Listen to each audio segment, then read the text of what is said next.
Il espérait une guerre rapide.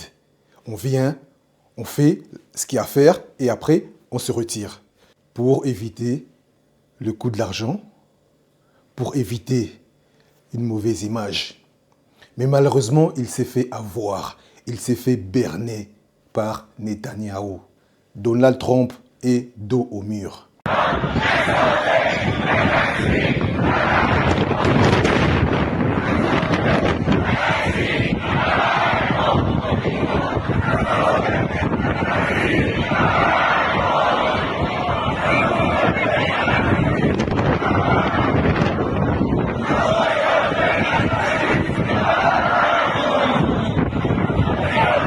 Aux yeux de tout le monde, mes amis, il n'y a plus de retour en arrière.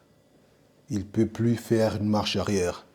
Les États-Unis d'Amérique, l'ancienne puissance américaine, connue de tout le monde, où tout le monde avait peur. Ce n'est plus le cas aujourd'hui.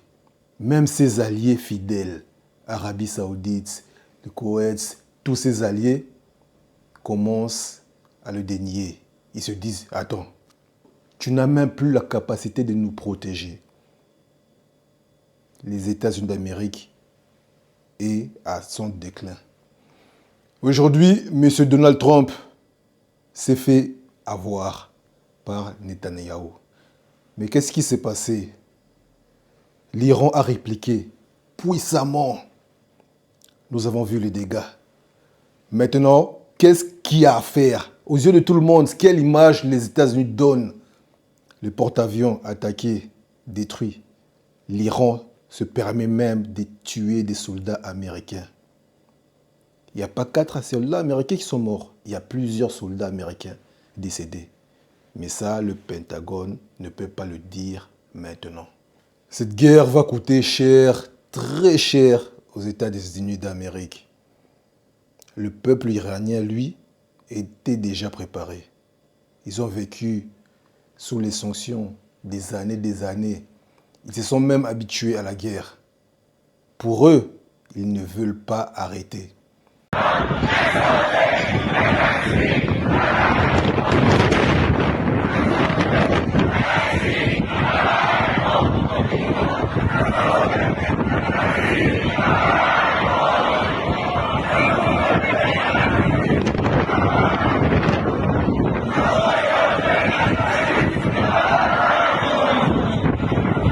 Ils refusent l'arrêt. Ils ne veulent pas s'arrêter. Ils veulent aller jusqu'au bout. Donald Trump a demandé la fin, l'arrêt de la guerre, refusé par l'Iran. Parce qu'ils veulent aller au charbon. Ils veulent aller jusqu'à la fin. Ils veulent en finir. Personne aujourd'hui n'aura plus confiance aux États-Unis d'Amérique. Déjà, ils ne tiennent pas leurs paroles. Ils te disent oui, on arrête, oui, on fait ça, mais ils font toujours autre chose. On a vu avec Kadhafi, on a vu avec Saddam Hussein, on a vu ça au Venezuela.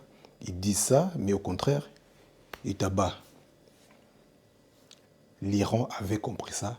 C'est la raison pour laquelle il se défend. Les amis, ce qui se passe actuellement, c'est un bouleversement, c'est un changement des équipiers mondiaux. C'est un changement de l'organisation mondiale, de la puissance mondiale, j'allais dire. Aujourd'hui, les États-Unis d'Amérique est face à lui-même. Le peuple américain ne veut pas de cette guerre. Donald Trump le savait déjà, mais il a été soumis face à l'Israël. Pourquoi? Mais ça, les amis, ça sera vraiment lors d'une prochaine vidéo où je pourrai vous montrer, je pourrai vous décortiquer d'après ce que j'ai appris, d'après mes recherches, pourquoi Donald Trump était obligé d'accepter les avances de Netanyahou, aller à la guerre contre l'Iran, en sachant que c'était très dangereux pour l'image des États-Unis. Financièrement, humainement parlant, les soldats, les Américains qui sont morts, le nombre, on ne connaît pas, mais en tout cas, c'est plus que 4. C'est plus. Tout ça, Trump, malgré, il s'est quand même rangé aux côtés de Netanyahou. Mais pourquoi?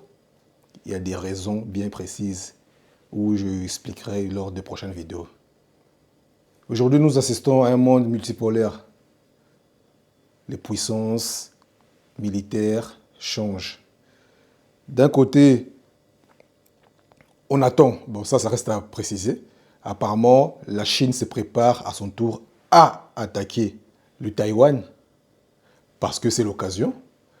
À ce moment, les USA est concentré sur l'Iran, ses bases militaires attaquées, son armement militaire commence à baisser parce qu'ils n'ont plus beaucoup d'armes nucléaires, ils n'ont plus beaucoup d'armes militaires. Donc c'est le moment pour la Chine, quant à lui, d'attaquer le Taïwan. C'est son chéri, c'est ce qu'il a toujours voulu faire et c'est vraiment l'occasion pour lui, la Chine. Et d'un autre côté, on voit M. Poutine, le grand stratège, qui, lui, a déjà commencé à attaquer l'Ukraine. Donc, chacun se positionne, chacun commence à prendre son marché et voilà, à protéger son empire. C'est vraiment un bouleversement qui se passe actuellement.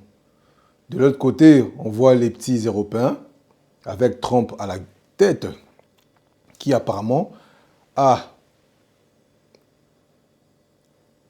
lancé le porte-avions de Charles de Gaulle, j'allais dire, à aller se positionner à côté d'Israël pour attaquer l'Iran.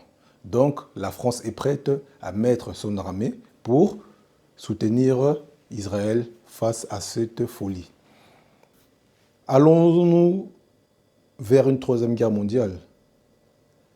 Nous espérons pas. J'espère que toi aussi tu ne l'espères pas, parce que nous voulons garder un monde de paix. Voilà. Mais ce qui est bien, ce qui est important, c'est le changement stratégique des puissances de pouvoir dans ce monde. Quitter un monde unipolaire où l'Occident était le seul à dominer, à imposer sa doctrine, à aller vers un monde multipolaire où chacun pourra décider être autonome, être polyvalent, être autonome. Ça, c'est un monde multipolaire. Ça, c'est un monde de respect, un monde de paix, un monde de pouvoir, un monde de l'unité. C'est à ça que nous voulons se diriger. Et je pense que c'est ce qui va arriver dans les jours ou années à venir. Voilà. Vraiment, ce qui se passe, nous restons attentifs face à l'évolution politique de tout ce qui se passe actuellement. Sinon, je vous dis abonnez-vous, laissez-moi un message, dites-moi ce que vous en pensez. Et abonnez-vous surtout à cette chaîne Actu News. Et on reste ensemble. Prenez soin de vous les amis. À très bientôt pour une nouvelle vidéo. Ciao.